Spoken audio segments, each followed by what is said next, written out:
revelation that I've had, lately as a gamer. I've just been really inundated with a lot of work lately. Usually the spring and summer months is fairly busy, and then a big hellacious move on top of that, moving into my new pad and getting it all painted and dialed in. Now my Escape to Gaming set is almost done. I'm going to actually have it done probably by tomorrow, and I'll be able to start doing some filming in there real soon. I'll get, putting away all the games and building some shelves in my closet for a lot of my movies and what have you. And I'll have some exciting announcements about that coming soon. But just recently I had my nephew was in from out of town. He's in the military, and once in a while, usually once a month or every other month, he'll come into town and spend time with family. And if I'm fortunate, the planets line up, he'll come over and we'll usually watch a Blu-ray or a movie, or we'll do some gaming, which I really enjoy. And he came over like early afternoon. We had a really nice afternoon barbecue, and about 5 o'clock we started gaming, and gaming hard. Now he had never played on the PS3 MotorStorm, Pacific Rift, and Apocalypse. He had only played the very first MotorStorm on his dad's, on his PS3. I said, "Oh, dude, if you want to play a really fun split screen, let's try this MotorStorm out." So I had already charged up my controllers, and man, we had a great time, hours and hours. And then initially I let him just play some single player game by himself, just to kind of take in the whole scope of how awesome the visuals are. They got really, in fact, a MotorStorm Apocalypse is actually in 1080p. It's really a super crisp, high resolution graphics. The gameplay is explosive, fun, very addicting. The environments change as you're racing through. We had a great time. And then while he was playing the single player, I charged up the second controller, finally got it fully charged, and then we went nuts for hours on the split screen, initially with MotorStorm Pacific Rift, then we kind of segued into MotorStorm Apocalypse, and had a fantastic time. It's one of the best multiplayer gaming sessions I've had forever. And finally, he was getting frustrated because driving games really aren't his forte, and I was kind of beating his ass and race after race with only a couple exceptions. And so he goes, "Let's put an FPS game in." And my nephew is one of these types. He puts every game on hard right from the beginning. He's a masochist, and he's an FPS master. I can never beat his scores, ever. And the guy is just fantastic. Even in Wolfenstein, my favorite games, which I bought him for his birthday, he dominates them on the hardest setting. On the 4 difficulty settings, puts it to the hardest one every time and beats him. The guy's amazing. I beat Black Ops, the first one, on I think it was on the veteran level. No, it was the hardened level, and he put it on veteran and beat it because he always has to outdo me on it. So he goes, "We haven't played in a long time. Let's play." Uncle Dean, he goes, "Let's play World at War." I go, "Yeah, I haven't played that in a while." So we fired up the Xbox 360, put my World at War in, and we literally played till 2 in the morning. We finished, playing the MotorStorm games. We played, I think, God, I don't know how many hours, almost, I think all but the last 3 missions we played, all the way from the very beginning of the game, almost all the way through to the end, in a co-op capacity. And I just was spellbound. I couldn't believe it was time to go to bed. He probably would have stayed up another couple hours, and I usually have to get up early the next day. I said, "I hate to do this to you, but we'll probably have to call it a night because I'm really wiped out. I got to get up in the morning and work and what have you." So he thanked me again for the evening, went home, and that's all I could think about for a couple days was how electrifying the multiplayer was on the couch. I had forgotten how good it was. It kind of triggered a whole memory of a flood of memories from 1995 all the way literally to probably about 2005 or 6, a good decade of just multiplayer split screen fun. And oftentimes it'd be friends who would come over, and we just take turns doing single player, whether it was Manhunt or even in the original PlayStation 1. We take turns with Road Rash doing that, seeing who can get the best scores and get through with having as few wrecks as possible at the end of the race. Duke Nukem Time to Kill was one of our favorites. We did a tremendous amount of playing with that. Twisted Metal 1 and 2, tremendous amount of split screen fun. My friend would come over when Manhunt came out later for the PlayStation 2, and Twisted Metal Black especially. And we had just massive all-nighters. Literally, I would have to make breakfast the next day. It'd be all serious, "Oh my God, it's 6 in the morning, the sun's coming up. I might as well make some eggs and bacon or whatever." So we had some wonderful times, and I had forgotten, really, to me, what multiplayer really was, and what made it fun, was the human interaction with your friend, someone next to you.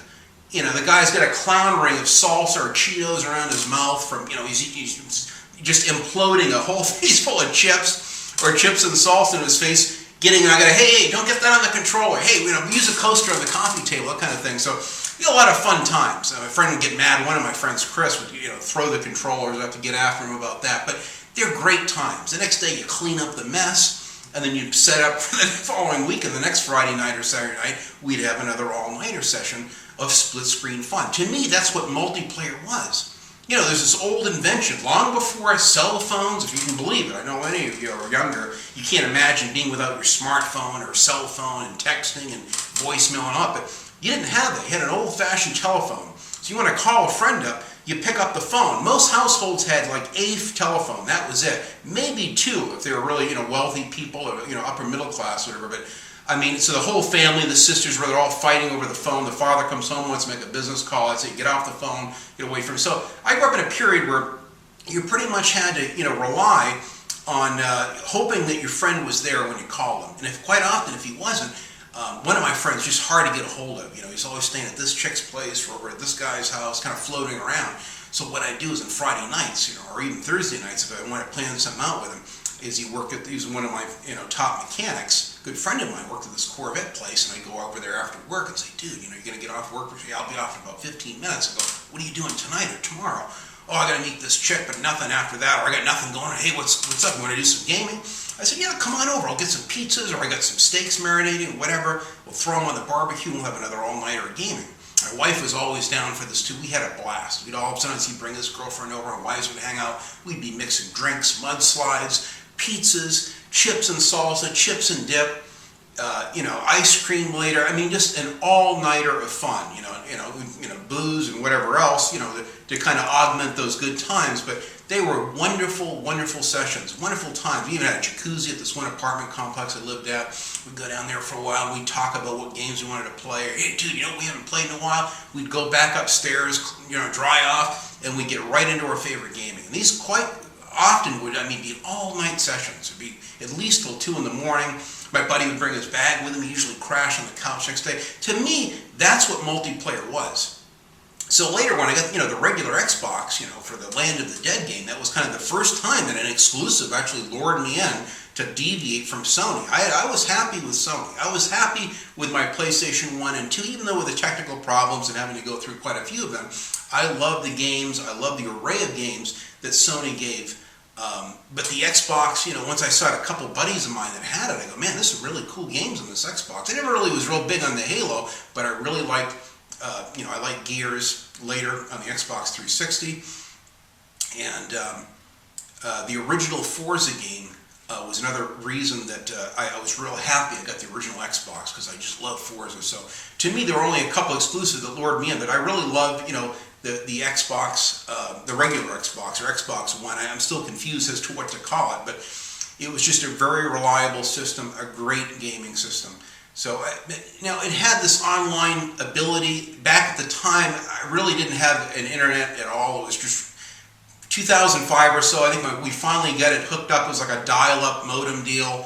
I remember I tried to download it was an original Vice City trailer that I'd never, just literally like in early 2000s, had just got on the net.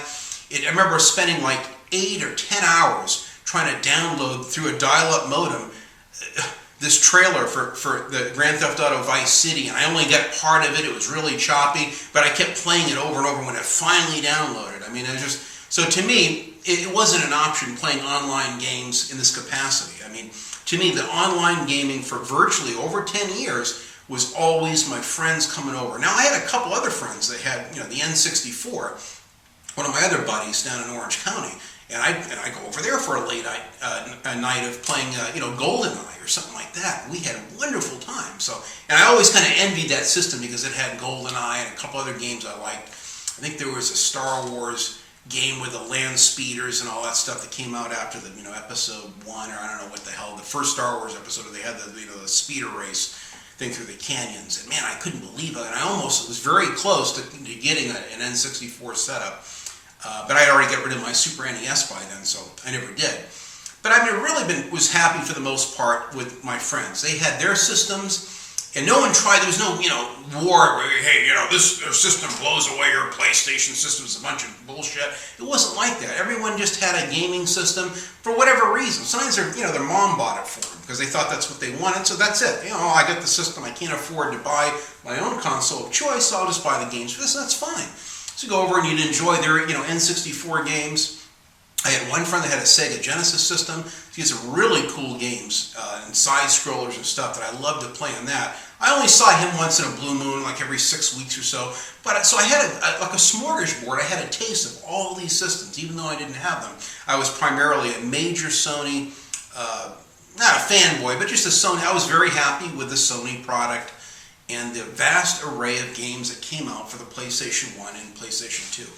Siphon Filter and God, I can't remember even, half of the games that I had. I had, Agile Warrior and Return Fire, this wonderful little top-down tank and army helicopters. It's like a capture the flag deal. Now that was a fun one to play in split screen too. We spent some all-nighters on that as well. That was one of the games I donated to Classic Game Room. They actually, CGR Undertow did a wonderful review of that and many of those other games that I donated, all those PlayStation 1 and 2 games. So, in fact, I'm in the process right now of getting an analog TV so I can, I'm looking on Craigslist locally. I'm going to pick one up, like a 20 or 25 inch one, and put it in my little room for a little gaming room. And I'm going to buy, I found out you can still get a brand new PS2. I want to get another one. I still hung on to my memory cards. I'll go out and I'll get, 8 or 10 or 12 of my favorite games of PlayStation 1 and 2 games, and I'll be able to play those a few times a year. I'm really excited about that. It's kind of my new little hobby I'm into. But this multiplayer excursion I had the other night was heavenly. It was almost a religious experience. I had forgotten how awesome it really was. We get so sucked into the internet, and everything is kind of in a nebulous world. We feel we're in close. We feel we're in touch with our good friends and our buds. Many of them, friends in Australia. You get friends, and I got a couple friends in New York, which is cool. Friends in Florida. Friends in Ohio and Pennsylvania, Louisiana, Texas. I got another good gaming friend in, New Mexico. So I got friends all over the place, and you feel like they're next door. You get so caught up in Facebook and Twitter, and it kind of connects the world, and you feel like you're chatting with them as you're typing away like they're right next to them, but it's removed because you just don't have that social interaction. Sometimes it's just you look over at someone while they're playing a game, and you see their frustration with the controller, and they're just ready to nut up and hurl the controller, I start laughing, and then they start laughing. They get in a better mood, and they think twice about smashing another one of my controllers. My friend Chris would go over to his house. My God. And I go, what the hell happened? There'd be a PlayStation 1 upside down, literally against the wall. There'd be a huge hole by the front door in the wall. Like, what the hell? Dude, we were playing Mortal Kombat last night. James, fucking insulted me and went off. And that shit doesn't go down. I went off on him. I told, I said, well, now you get a grate. Now you get a hole you got to fix in your wall. So these are the kind of fun times that we had. He would try to take the violence into my house. Like, dude, really, honest to God, don't break anything, But great times, just wonderful times of multiplayer, wonderful times of friendship. Picking up an old, fashion invention, the telephone, calling someone up or popping by their house, setting up a time. Hey, we got to do a serious gaming session. Then sometimes we'd have, 3 or 4 of us would hang out. We'd just take turns doing multiplayer, or split screen, or whatever. But it was a way to connect and bond. Almost like going, in the old days, people went out bowling, or we'd go to the arcades as kids. That was a great time, but it was kind of neat to be a grown-up. You could have, alcohol, you could have drinks, whatever you wanted. You could have a whole evening of fun in your home. And it became the television and the gaming console and the VCR was a whole entertainment system, and you could build this wonderful connection, a human bond with your buds around this console setup. For me, it was the PlayStation 1 in particular, 95. I had no idea how fun that system was. I had no idea how it brought a lot of my friends and I closer together. Now I live up in Northern California. I've kind of moved away from Southern California. I've lost touch with a lot of those friends. I've only got a couple of them I'm still in touch with. Now they're busy with families and life and their businesses and work and whatever. They don't have the time to game. It's like, multiplayer gaming or PC gaming now quite often. That's fine. But I miss those friends, and I miss those times of real multiplayer fun on the couch. To me, the couch is still king for really interactive gaming. I mean, I don't get overly excited about the new Battlefield 4 where it'll be 64, 70 players can play online. I mean, it's cold and impersonal to me personally. I'm just not into it. Now, if Battlefield 4 has a wonderful single-player campaign, which I actually enjoyed, the Battlefield 3 one, and especially Bad Company 2 is fantastic, then I'm all for it.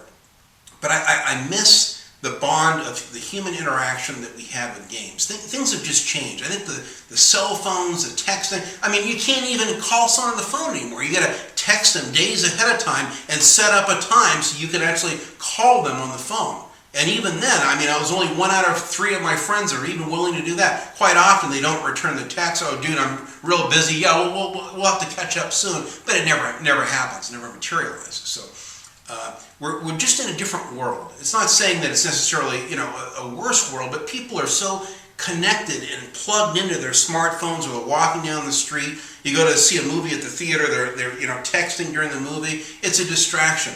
To me, I like to stay focused on gaming. That's why I love single-player games. That's why I like having a friend or my nephew or someone over on the couch and playing a game. You interact, you can share a smile, you can share a soda or a beer, a steak, chips and salsa, whatever it is, and have a great time. To me, that's the hallmark of real multiplayer that it's just missing today. So I'm excited about the future of gaming. I'm excited about the levels of reality and immersion that we're going to be able to have because of this cloud-based gaming and heavy server-based gaming setups. We'll have graphics like never before and all this. But I see this. A lot of this is this game. I guess the Division, the Crew, and quite a few other ones. It's all going to be this continuous gameplay. It's always online. You just jump in. The game's already going. You're part of 1 million people playing a game. Or you can pick your lobbies or whatever. And it's interesting. And for those that like that, I take nothing away from it.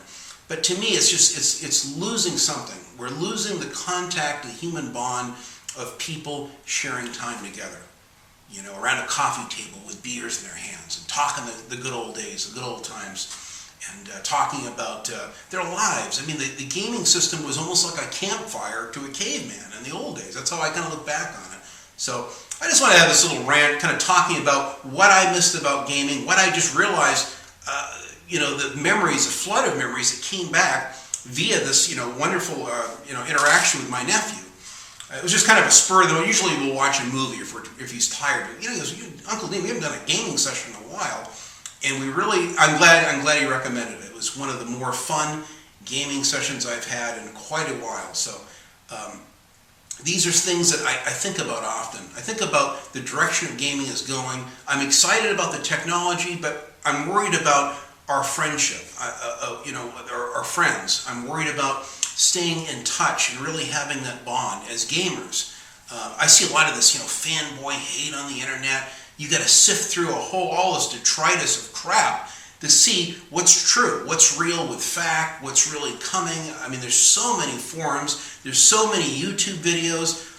Sometimes I don't have time. I mean, I got 100 subscriptions or whatever. I can't go through and watch every video. I want to. Sometimes I'll spend whole evenings just trying to catch up on my YouTube videos. Because I have friends, I want to support them and support their videos, and I certainly like it when my friends support mine. So anyway, this is just my little rant I want to get off my. This is again coming from an old caveman gamer from the old days. But I'm excited about the future. I'm really hoping we're going to have more in-depth single-player campaigns. I don't want that to go away.